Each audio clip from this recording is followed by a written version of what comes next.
Because anger is so important to heal when it comes to healing illness in the body, I think it's important to talk a little bit more about the psychology of anger, or where anger really stems from. And there's many layers of this, so I'll just talk about a layer here.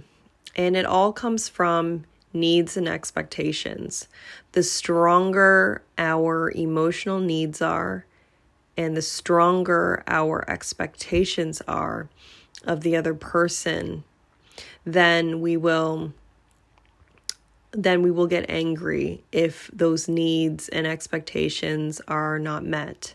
If those needs are being rejected and denied, or if our expectations are not met, then we get upset and then we get angry because we really needed it and we really expected it.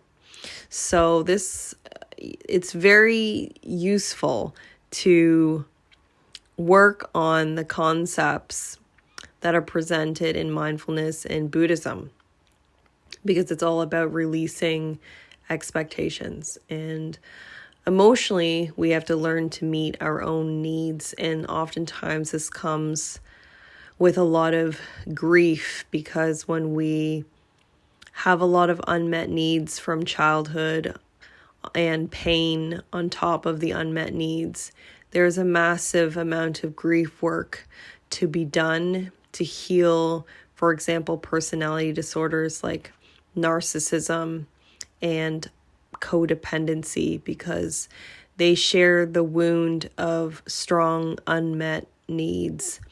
And a narcissistic personality with awareness can begin to heal and change if they begin to meet their own needs. The more that they meet their own needs emotionally and heal those needs, then the expectations and the attachment to those expectations can lessen over time. And then they're better able to basically not get as angry when someone else doesn't meet their needs.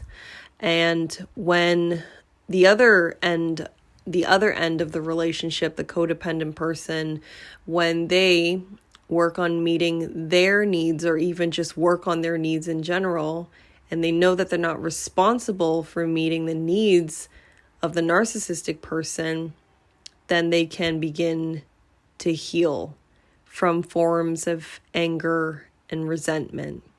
Everybody needs to meet their own emotional needs. When we have greater capacity because we've met our own needs, then we can know ourselves and we can voice our boundaries, and we can know our responsibility for ourselves, and we can separate needing to be responsible for others. And so when we have this kind of emotional reclamation and ownership and responsibility over our own feelings and our own needs, and we grieve and lessen the expectation that we have for ourselves and others, then we'll be less angry.